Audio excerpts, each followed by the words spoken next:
guys, I'm back with a crochet yarn knit related video.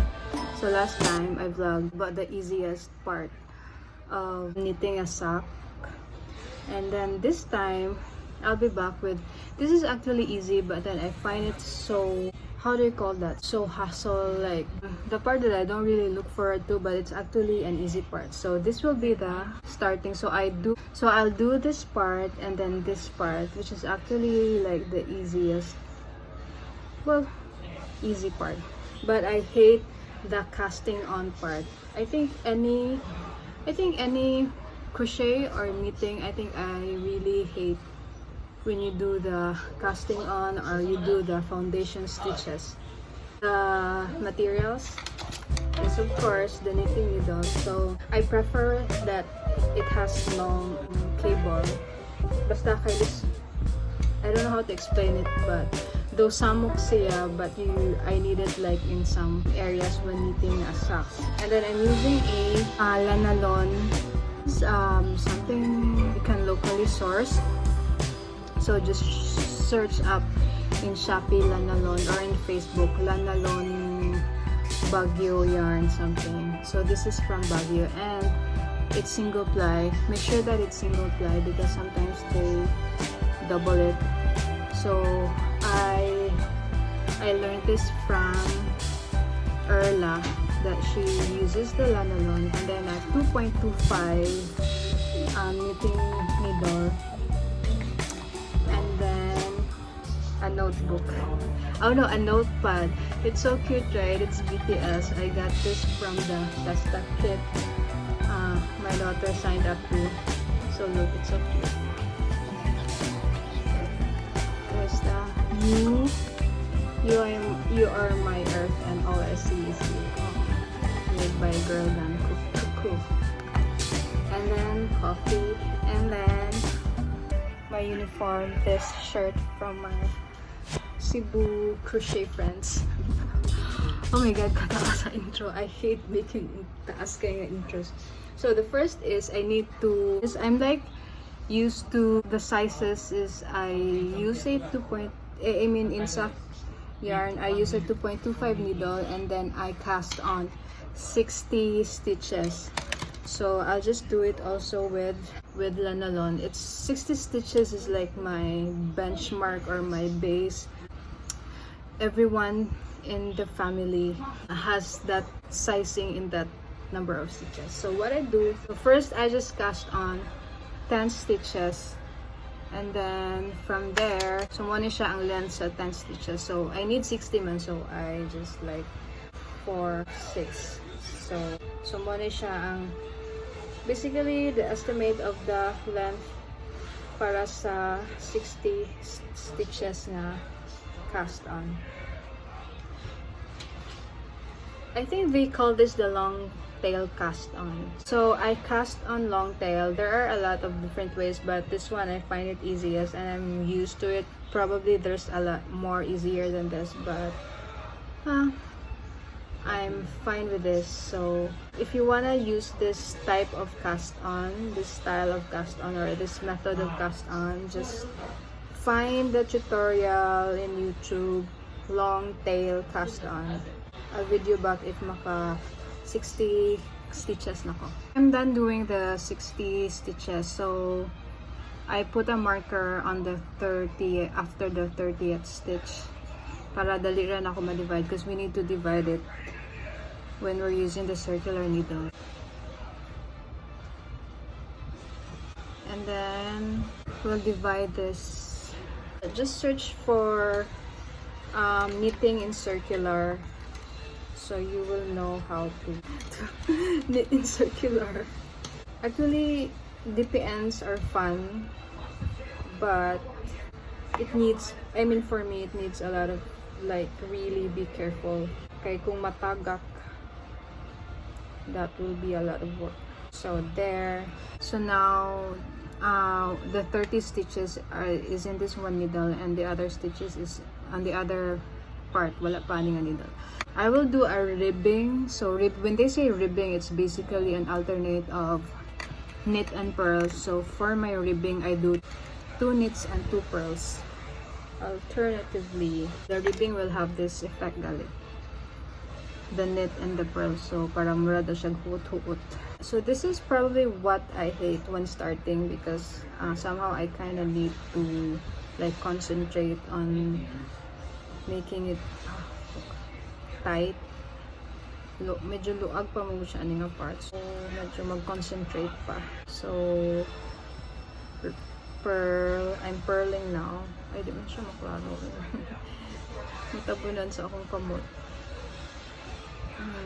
Hindi kayo slipper lanalon compared to the nylon sock. I think the difference between the lanalon and the sock yarn that I'm used to is the bouncy, medyo bouncy ang, stretchy, the bouncy and stretchy ang sock yarn, but lisod mong good pang out. It's not lisod, but it's not like readily available ang sock yarn. Lanalon is easier to find. So there, I'm in the last 2 stitches. Once I'm done, slide lang ni siya kay ari will work on the other 30 stitches.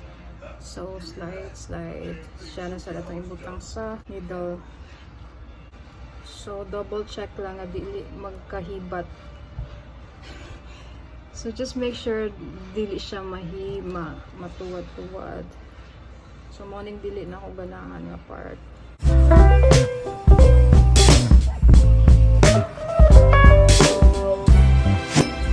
So I'll just repeat lang. For the band, I usually do 30 rows. So this is 30 rows of ribbing before I go to the next part of the sock. So I'll get back. Igabot na ako sa 30 rows. I'm done with 30 rows of 60 stitches. I will do the flap part.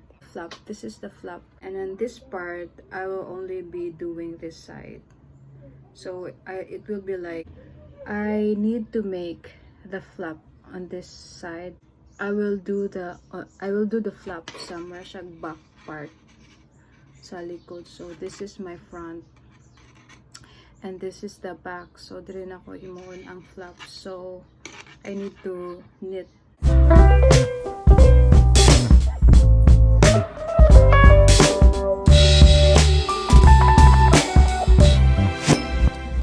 So once I'm done with this part, for I think 32 rows on this side now. And then once I reach the end of this part, so I will turn around, and work again still on this area. This time I'm slip stitch to the last stitch, so slip stitch. So I will not be working in round when I do the heel flap. So guys, after repeating alternative rows of slip stitch and knit and then purl on the next row, so mo na ni katas akong nahimo, and I need to make 32 rows or 18 basta murag 18 siya kabuk din nga do you see this murag V? So I need to like make 18 of that V, or like a total of 32 rows. So I don't know pila na siya. So if you're so OC, you can use row counter, but I'm not so OC. I just like, it's hard to count the rows when you do a slip stitch. Kaya mura siya magkadikit-dikit. So let me count this. I actually just wing it. So most of the time I based on the number of letter V dire. So I need 18. So this time I only have like pila pa man kabuok, 11, 12, 13. So 14. Because of the slip stitch mo nga dili siya 32. I'll add more rows. After that, I'm done with the easiest, for me, the easiest part of, not really easiest, but the easy part of knitting socks. Always start your row with a slip stitch. When you're purling, you still have to start with a slip stitch. I don't know what's the reason behind it. So I'm now on my 17 letter V here. Oh, can you see? Okay, this is usually where I base if I should stop making more rows for the flap. 1, 2, 3, 4, 15, 16, 17. So usually 2 rows, which is 1 row of slip stitch and slip stitch knit and row of purl, is equivalent to one of this, 1 letter V or something. So if I need like 18, roughly around 36. So I'm on the last stretch, and after that I'm so done with the band and then the heel flap. So my last knit row, slip stitch. So always start with a slip stitch. My God, kalisod maghimog tutorial video. Okay, and this is not even a tutorial because it's not detailed. I'm just like more of just like showing myself. So there's a merit for, you know, getting a shorter cable para di siya magbubod, but I prefer it longer cable kay naman may parts sa sock knitting that somehow it's advantage if I have a longer cable. So if you want to, you can get a shorter cable and a longer cable and just interchange it when you need to switch to a longer or a shorter cable. So I guess I'm really on the last row for the heel flaps. So it usually ends with a row of purl. Actually, it's not that all easy ni siya nga part because of the slip stitch knit. Medyo huot siya, so it kind of like I need to like somehow like mura kog mangusog.